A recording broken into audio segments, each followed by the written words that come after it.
Saudara-saudara kekasih Yesus Kristus, Majelis Jemaat GKP Rawamangun menyapa saudara dengan ucapan Salam Paskah. Salam Paskah. Sekali lagi, Salam Paskah. Terima kasih. Sebagaimana lanjutan dari sapaan kita kemarin tentang perjalanan dua murid yang melarikan diri ke Emmaus, pada hari yang sama juga malamnya Tuhan Yesus mengadakan reuni bersama dengan para murid-muridnya sebagaimana tertulis dalam Lukas pasal yang ke-24 ayat yang ke-36 sampai 49.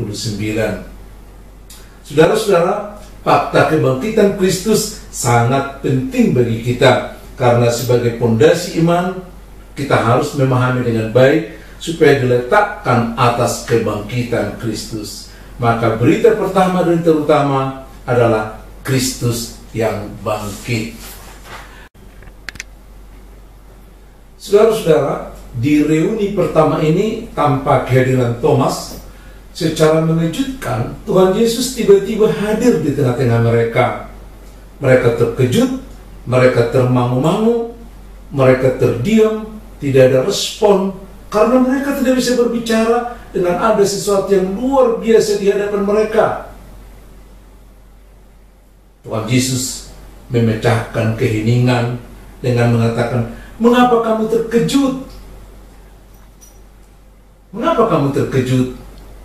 Inilah tanganku, ini kakiku. Rabahlah, lihatlah, hantu tidak punya tulang dan tidak punya daging." Masih belum yakin, mereka termangu-mangu, gak bisa menjawab. Lalu Yesus mengatakan, "Ada makanan enggak di antara kalian?" Lalu tidak disebut namanya siapa yang mengambil, diambilkanlah sepotong ikan goreng.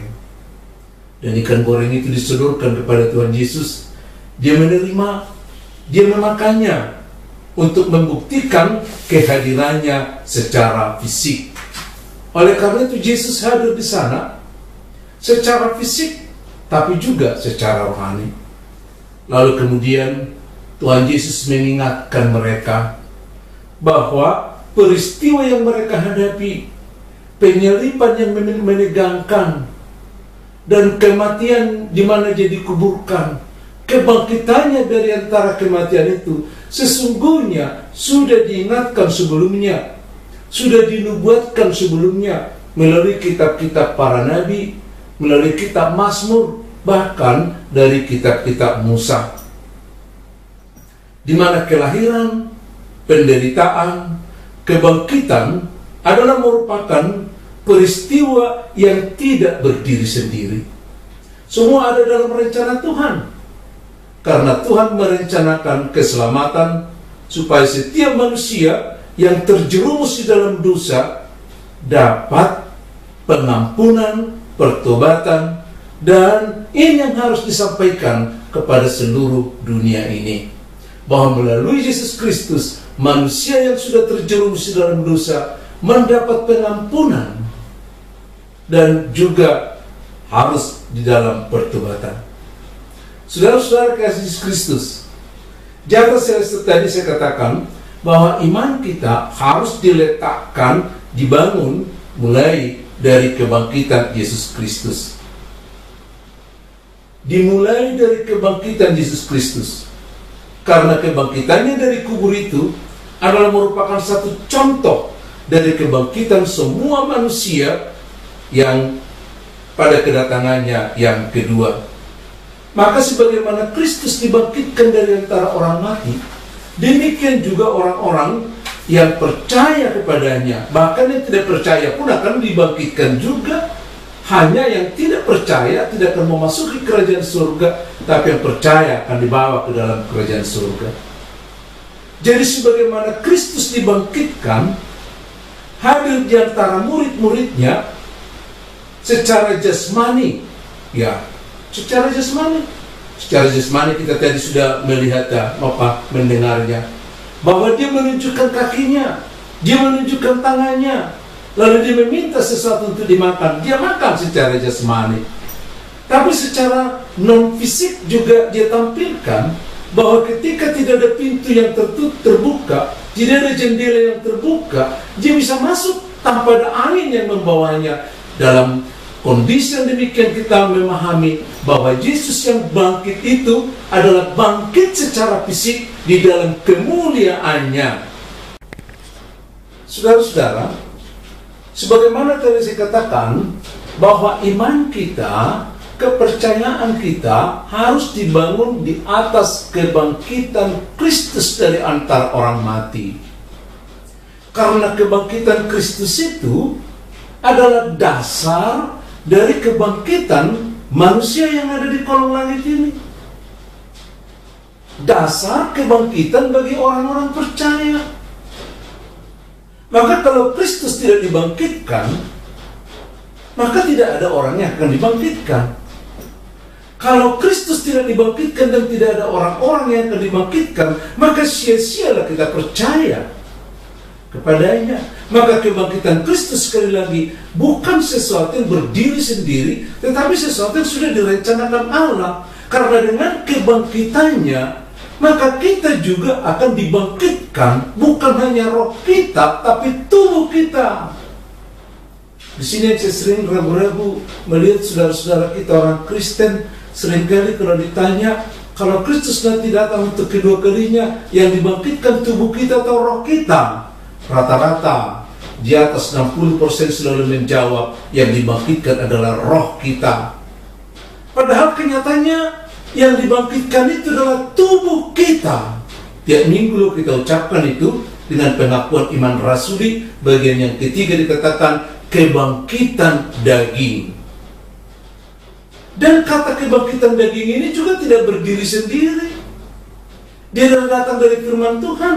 Kalau kita baca misalnya dari Roma 8 ayat yang ke-11 dikatakan demikian. Mari kita sama-sama membaca, walaupun dengan Android, bacalah. Roma 8 ayat yang ke-11 dikatakan, dan jika roh Dia yang telah membangkitkan Yesus dari antara orang mati diam di dalam kamu, maka Ia yang telah membangkitkan Kristus dari antara orang mati akan menghidupkan juga tubuhmu yang fana itu oleh rohnya yang diam di dalam kamu. Masih ragu tentang kebangkitan daging? Masih ragu? Itu urusanmu. Tapi Alkitab mengatakan bahwa yang dibangkitkan adalah tubuh manusia. Maka sebagaimana Kristus yang dibangkitkan dengan tubuh yang dimuliakan itu, Dia hadir secara fisik. Dia menunjukkan tangannya, Dia tunjukkan kakinya, Dia makan ikan yang digoreng. Tapi Dia juga hadir secara roh di dalam dirinya karena sudah dipermuliakan. Dia masuk ke persekutuan para murid-murid tanpa Thomas, walaupun tidak ada pintu yang terbuka. Dia hadir di sana. Ya. Kalau Kristus dibangkitkan dengan tubuh yang dipermuliakan, maka kita pun orang-orang percaya akan mendapat giliran yang sama bersama dengan Kristus. Oke. Kita lihat di dalam 1 Korintus pasal yang ke-15 ayat yang ke-22 bagian B sampai 23. Ya. 1 Korintus 15 ayat yang ke-22 sampai 23, demikian dikatakan bagian B. Demikian pula semua orang akan dihidupkan kembali dalam persekutuan dengan Kristus. Tetapi tiap-tiap orang menurut urutannya. Kristus sebagai buah sulung, sesudah itu mereka yang menjadi miliknya pada waktu kedatangannya. Kristus sebagai buah sulung dari kebangkitan. Kalau kita pakai istilah sulung, anak sulung. Kalau ada anak sulung, ada adiknya enggak? Kalau ada anak sulung, tidak ada adiknya. Apa itu? Bukan anak sulung, itu namanya anak tunggal. Kalau dipakai istilah sulung, berarti ada adiknya. Demikian juga dengan buah-buahan. Satu musim rambutan atau durian. ada buahnya ratusan di atas. Tapi ada duluan jati yang sudah lebih tua, itu dikatakan buah sulung yang pertama-tama. Maka kalau dikatakan Kristus adalah buah sulung dari kebangkitan, menjanjikan kepada kita bahwa kita juga sebagai orang yang percaya kepadanya akan menyusul pada kedatangan yang kedua, tetapi sesuai dengan urutan. Inilah yang menjadi pengharapan orang-orang percaya. Orang-orang percaya kepada Yesus Kristus adalah orang-orang yang sudah merasa bersama dengan Kristus, yang bukan lagi bagian dari dunia, tapi menjadi warga kerajaan surga. Ya. Kalau kita sekarang sekalipun di dunia, tetapi oleh iman dan percaya kita, memposisikan kita menjadi warga kerajaan surga, sehingga kita berada pikiran kita dalam kerajaan surga. Pada saat itulah kita menantikan Kristus, menantikan kedatangannya. Kalau kita baca dalam Filipi yang ketiga, ayat yang ke-20. Kita coba membaca Filipi